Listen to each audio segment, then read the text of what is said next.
کہ آپ صلی اللہ علیہ وسلم اتنے بڑے بلند مقام پر فائز ہیں کہ ان کا کوئی ثانی نہیں، اور آپ صلی اللہ علیہ وسلم کے بارے میں جو کسی علم والے نے یہ کہا تھا، بعد از خدا بزرگ توئی، قصہ مختصر سی بات یہ ہے کہ اللہ کے بعد سب سے بڑی ہستی آپ صلی اللہ علیہ وسلم ہے۔ آپ کو درود شریف کی ضرورت نہیں ہے۔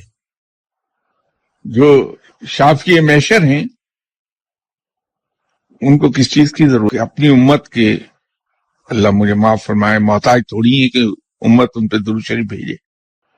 دراصل جو ہم درود شریف بھیجتے ہیں، درود پڑھتے ہیں آپ صلی اللہ علیہ وسلم پر، تو یہ بھی شکر گزاری کا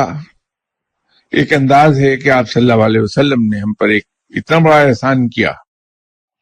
کہ رب تعالیٰ کا سچا پیغام ہم تک پہنچا دیا، خود تکلیفیں اٹھا کے۔ تو ہم آپ صلی اللہ علیہ وسلم پر اس شکر گزاری کے نتیجے میں اور تو کچھ ہم کر نہیں سکتے، تو درود و سلام ضرور بھیجتے۔ اسی طرح رب تعالیٰ کی شکر گزاری اگر اور طریقے سے نہیں کر سکتا میں، تو کم سے کم اسے میں رب مانتے ہوئے رب تو کہہ دوں، تو اس سے میں نے اس کی اس احسان کا کہ وہ مجھے پالتا ہے، تو اس کو ایکنالج کر لیا ہے۔ درود شریف کے بارے میں ایک اچھی چیز میں عرض کر دوں آپ سے کہ جس طرح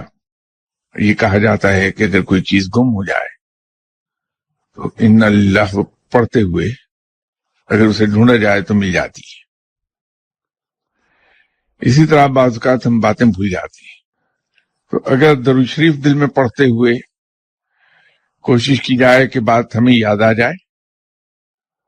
اللہ کے فضل و کرم سے وہ بات یاد آ جائے گی۔ خود آپ صلی اللہ علیہ وسلم نے فرمایا ہوا ہے کہ اگر تم کوئی چیز بھول جاؤ تو درود شریف پڑھو اور اسے یاد کرو، یاد آ جائے گی۔ تو اکثر لوگ سوال یہ پوچھتے ہیں کہ چیزیں بھول جاتا ہوں۔ یادداشت تیز کرنے کے سلسلے میں دعائیں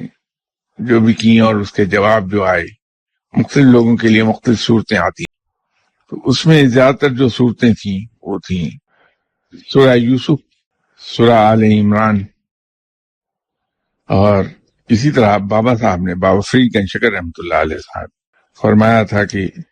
جس آدمی کو قرآن حفظ نہیں ہوتا، وہ اگر سب سے پہلے سورہ جمعہ حفظ کر لے تو قرآن آسانی سے حفظ ہو جاتا ہے۔ یہ جناب بابا صاحب کے فرمان کو میں نے کئی لوگوں کے گوش گزار کیا، اور تجربہ یہ ہوا کہ واقعی قرآن پاک جلدی حفظ ہوتا ہے۔